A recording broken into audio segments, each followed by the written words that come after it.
నేను ఈ సినిమాకి నా పర్సనల్ ప్రెస్ మీట్ పెట్టడం ఇదే ఫస్ట్ టైం. చాలా చాలా హ్యాపీగా ఉంది.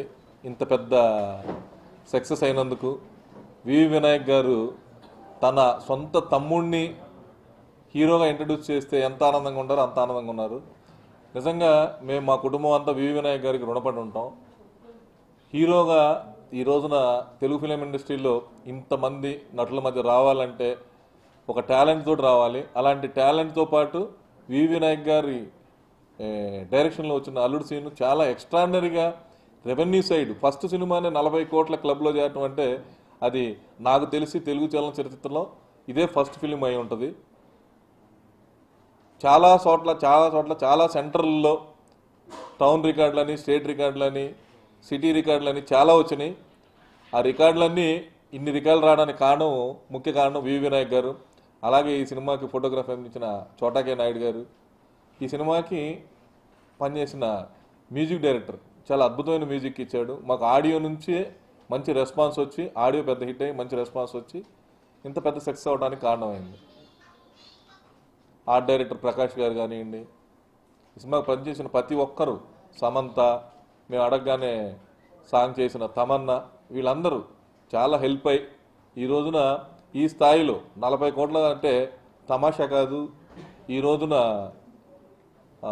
అంత ఘన విజయం సాధించడానికి కారణం వివి వినాయక్ గారు, అందులో యాక్ట్ చేసిన ప్రతి ఒక్కరూ. అలాగే ఫస్ట్ ఫిల్మ్ అయినా కూడా బాగా ఎక్స్పీరియన్స్డ్ పర్సన్ లాగా ఒక 7 ఇయర్స్ ట్రైనింగ్ తీసుకొని బెల్లంకొండ శ్రీనివాస్ చేయటం అతని క్యారియర్కి ఒక పెద్ద ఎసెట్ లాగా నిలబడింది సినిమా. యాజ్ ఏ ఆడియన్గా మార్క్ అనుకోవట్లే. ఫస్ట్ సినిమా బాగా అతను అంత ఇప్పుడు మనం ఎంత ట్రైన్ చేసినా ట్రైన్ అవ్వాలంటే ట్రైన్ అవ్వరు. అతను స్వతహాగా బాగా నేర్చుకొని అన్ని సైడ్ల నుంచి ఫిలిం ఇన్స్టిట్యూట్లో కానివ్వండి, ఇక్కడ కానివ్వండి, బాంబే కానివ్వండి, యుఎస్ కానివ్వండి, వియత్నాం, అన్ని చోట్ల సొంతంగా వెళ్ళి నేర్చుకొని వచ్చి చేయటం వల్లే అతని మార్క్ అనేది అతనికి ఏర్పడింది. చాలా జాగ్రత్తలు తీసుకున్నాం. ఎక్స్పెక్టేషన్ కాదు, ఎక్స్పెక్టేషన్ తగ్గట్టే ఉంటాయి సినిమాలు. నెక్స్ట్ ఫర్దర్గా చేయబోయే సినిమాలు కూడా గ్యారంటీగా మంచి సినిమాలే చేయాలి. ఈ ఇండస్ట్రీలో నిలబడాలి అంటే గ్యారంటీగా మంచి సినిమాలు చేయాలి, మంచి డైరెక్టర్లు ఉండాలి. అలాగే మంచి డైరెక్టర్లు, మంచి కథలు కుదిరిని next time family entertainment, action అన్నీ ఉండేలాగా చూసుకుంటాం. అది తెలుసు త్వరలో. రెండో సినిమా అనేది కన్ఫర్మ్ అయింది. ఈ నెల 27 ఓపెనింగ్, 27 అంటే దాని స్పెషల్ న్యూస్గా ఇద్దామని చెప్పేసి కలపట్లేదు. డెఫినెట్గా బాగా చేశాడండి.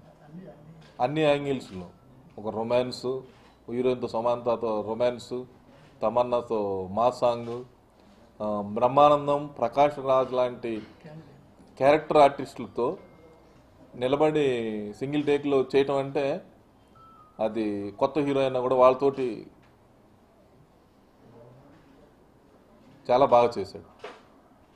అంత మంచి ఆర్టిస్టులతోటి కలిసి ఫస్ట్ ఫిలింలో ప్రకాష్ రాజు, బ్రహ్మానందం గారు, ప్రదీప్ రావత్తు, ఇలా క్యాస్టింగ్ రఘుబాబు, వీళ్ళందరితో కలిసి వెనిల్ కిషోర్, వీళ్ళందరితో కలిసి పనిచేయటం అదృష్టం. ప్లస్ అలాంటి సీనియర్ ఆర్టిస్టులతో చేయటం వల్ల చాలా ఈజీ అయిపోయింది నెక్స్ట్ ఫిలింకి కూడా. ఇన్స్పిరేషన్ అంటే ఫస్ట్ ఆదిలో ఎన్టీఆర్ చిన్నప్పుడు క్యారెక్టర్ అని వివి వినాయక్ గారు అనుకొని ట్రైనప్ చేశారు. అప్పుడు నాకు చదివించాలి, సినిమాలు వద్దు అని అనుకున్నాను. వివి వినాయక్ లేదండి మీ ఉండి హీరోని చేస్తాను అప్పుడు అన్నాడు. తదాస్తు దేవతలు ఉంటారన్నట్టు ఆ రోజున వినాయక్ గారు అన్నారు. తర్వాత మేము దాని గురించి పెద్దగా ఆలోచించలేదు. తర్వాత చదువుకుంటుంటే స్కూల్లో టీచర్స్ వాళ్ళు అడిగారండి, మీ ఫాదర్ ప్రొడ్యూసర్ కదా, నువ్వు హీరో అవ్వచ్చు కదా అని అన్నారు. ఒకసారి వచ్చి నన్ను అడిగాడు శ్రీనివాస్. అయితే చెప్పా, చదువుకోవడం ఈజీ, సినిమా యాక్టర్ అంటే చాలా కష్టం. ఈ డ్యాన్సులు, ఫైట్లు, జిమ్నాస్టిక్, ఆర్టిస్ట్గా కూడా ఉండాలంటే లేదు డాడీ నేను చేస్తాను అన్నాడు. అప్పటి నుంచి 8th క్లాస్ నుంచి 7-8 ఇయర్స్ ఫస్ట్ డ్యాన్సు, జిమ్నాస్టిక్స్ నేర్చుకొని తర్వాత యాక్టింగ్ క్లాసెస్లో అతనికి 15 సంవత్సరాలు వచ్చినప్పటి నుంచి 7 సంవత్సరాలు కంటిన్యూ అదే జాబ్ మీద ఉండి నేను చెప్పాను 10th క్లాస్ తర్వాత డిగ్రీ నువ్వు చదివినా చదవకపోయినా ప్రైవేట్ ఎగ్జామ్ రాయొచ్చు, ఇది హార్డ్ వర్క్ అనుకొని నువ్వు ఎలా చదువుతావో అలా వర్క్ చేయమని చెప్పాను. నేను చెప్పిన దానికి అతను డబల్ చేసి తనను తాను నిరూపించుకున్నాడు. నేను షూటింగ్ చేసేటప్పుడు జనరల్గా మా అబ్బాయిని ఫీల్ అవ్వాలా, ఒక హీరోతో చేస్తున్న ఫీలింగే వచ్చింది. ఎందుకంటే సినిమాలో మిగతా క్యాస్టింగ్, వివి వినాయక్ డైరెక్టర్ అవటం, Devi Sri Prasad music, Chota K Naidu photography, S Prakash art direction, వీళ్ళంతా ఒక కొత్త హీరోని కాకుండా ఒక సీనియర్ హీరోతో పనిచేస్తున్నాం అన్నంత ఫీల్డ్లోనే ఎవ్రీడే నాకు ఫీడింగ్ ఇచ్చేవాళ్ళు. మీ ఓడి ఈరోజు ఆ సీన్ బాగా చేశాడు, ఈ ఫైట్ బాగా చేశాడు, సాంగ్ అదరపడుతున్నాడని షూటింగ్లో నాకు చెప్పేవాళ్ళు.